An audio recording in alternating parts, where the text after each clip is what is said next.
Subhanallah walhamdulillah wa la ilaha illallah Allahu akbar wa la hawla wa la quwwata illa billah। মহান আল্লাহ বলেন, যার হক এসেছে সত্য, ওয়াজাহাকাল বাতিল চলে গেছে মিথ্যে। ইন্নাল বাতিলা নিশ্চয় মিথ্যে, কানা যাহুকা চিরদিন মিথ্যে। এরপরে আল্লাহর রাসূল বলেন, ওয়ালা তাজাসসু, তোমরা মানুষের দোষ ত্রুটি উদ্ঘাটন করো না। মানুষের দোষ ত্রুটি উদ্ঘাটন করা মহাপাপ। রাসূল সাল্লাল্লাহু আলাইহি ওয়াসাল্লাম মানুষের দোষ ত্রুটি ঢেকে রাখার চেষ্টা করেছেন এবং যারা চেষ্টা করে তাদের জন্য সরাসরি জান্নাত ঘোষণা করেছেন। তিনি বলেছেন, মান সাতারাল মুসলিমিনা সাতারাহুল্লাহু ফিদ দুনিয়া ওয়াল আখিরা। কেউ যদি কোনো মানুষের দোষ ত্রুটি ঢেকে রাখে তাহলে আল্লাহ তার দোষ ত্রুটি ইহকালও ঢাকবেন, পরকালও ঢাকবেন। আপনার যতই পাপ হোক, আপনার যদি এই অভ্যাস থাকে যে মানুষের দোষ নিয়ে আপনি বলা বলি করেন না, তাহলে আপনার সব দোষকে আল্লাহ বিচারের মাঠে ঢেকে দেবেন। বিনিময়ে আপনার জান্নাত হবে। পরকালে তো ঢেকে রাখবেন, ইহকালও রাখবেন। তিনি নিজে দোষ ত্রুটি ঢেকে রাখার প্রাণপণে চেষ্টা করতেন। এ ব্যাপারে আপনাদের সামনে একটি হাদিস অনুবাদ করি, তাতে আপনার মনে হবে যে এটা যেন বাস্তব ঘটছে এবং আপনি খুব কান লাগিয়ে শুনবেন। এটা আপনার জীবনে অনেক কল্যাণ টেনে নিয়ে আসবে। মাইজ আসলামী রাদিয়াল্লাহু তাআলা আনহু বলেন, আমি আল্লাহ রাসূলের নিকটে এসে বললাম, আল্লাহ রাসূল তাহেরনি, আমাকে পবিত্র করেন। তখন আল্লাহ রাসূল বললেন যে এই যে বাড়ি ফিরে যাও, আস্তাগফিরুল্লাহ, আল্লাহর নিকটে ক্ষমা চাও, অতুব ইলাইহি, তুমি তওবা করো, তোমার পাপ ক্ষমা হয়ে যাবে।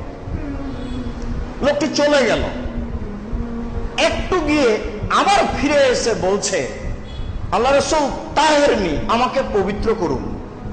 তখন আল্লাহ রাসূল বললেন, তুমি বাড়ি ফিরে যাও, আল্লাহর নিকট ক্ষমা চাও, তুমি তওবা করো। লোকটি চলে গেল। কিছু পথ গিয়ে আবার ফিরে এসে বলছে, তাহেরনি ইয়া রাসূলুল্লাহ, হে আল্লাহ রাসূল, আপনি আমাকে পবিত্র করুন।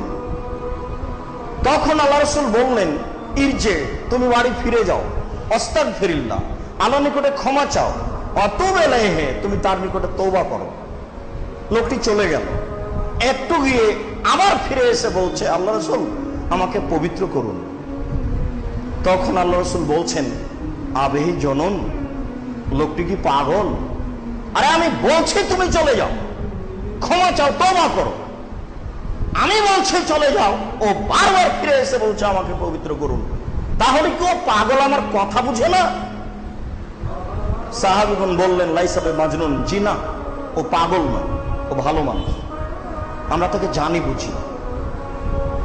তখন আল্লাহ রাসূল মন্তব্য করছেন, আর সারেবা খামরান, তাহলে সে কি মদ পান করেছে তাই তার মস্তিষ্ক বিকৃত হয়েছে? সে আমার কথা বুঝে না কেন? ফাকামা রাজুলুন ফাস্তানকাহু, তখনই একটা লোক লাফ দিয়ে দাঁড়িয়ে তার মুখে নাক লাগিয়ে মুখটা সঙ্গে দেখে বলছেন, মা সারেবা খামরান, জি না, এ মদ পান করেনি, এ ভালো মানুষ। তখন আল্লাহ রাসূল বলছেন, আযানাইতা, তুমি কি জেনা করেছো? তখন সাহাবী বলছেন, জি, মানুষ যা বৈধভাবে করে আমি তা অবৈধভাবে করেছি, অতএব বিচার করে দেন। এই পর্যন্ত হাদিস অনুবাদ করার পরে আপনার বিবেকের সাথে আবার হাদিসের পিছনের দিকে ফিরে যাই। মরা পর্যন্ত এই হাদিস আপনাকে মনে রাখতে হবে জরুরি ভাবে, যে কোনো মূল্যে। হাদিসের বাকি অংশ থাক। এতক্ষণে আল্লাহ রাসূল বলছেন যে তুমি কি জেনা করেছ, এই কথা তিনি বললেন, তাহলে তিনি প্রথমে বুঝতে পেরেছিলেন ঘটনা এরকম কিছু আছে। কই, তিনি তো বললেন না প্রথমে কেন পবিত্র করব, ঘটনা কি?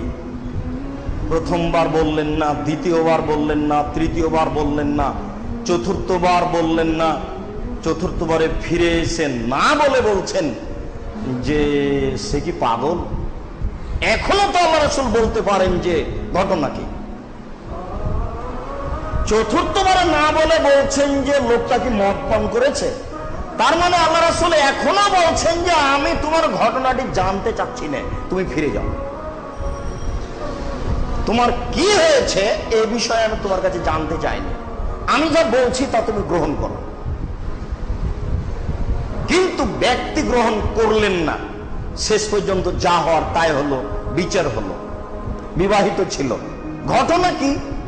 মাইজুন মালিক গরিব মানুষ, একজন ধনী মানুষের বাড়িতে কাজ করত, তার নাম হোজ্জাল।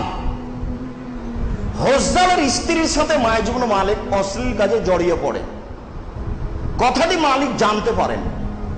তখন হোজ্জাল তাকে বলেন, মাইজুন মালিক, ঘটনা যখন ঘটে গেছে তুমি আল্লাহ রাসূলের কাছে যাও, গিয়ে বিষয়টি পেশ করো, দেখো তো তিনি কি বলেন।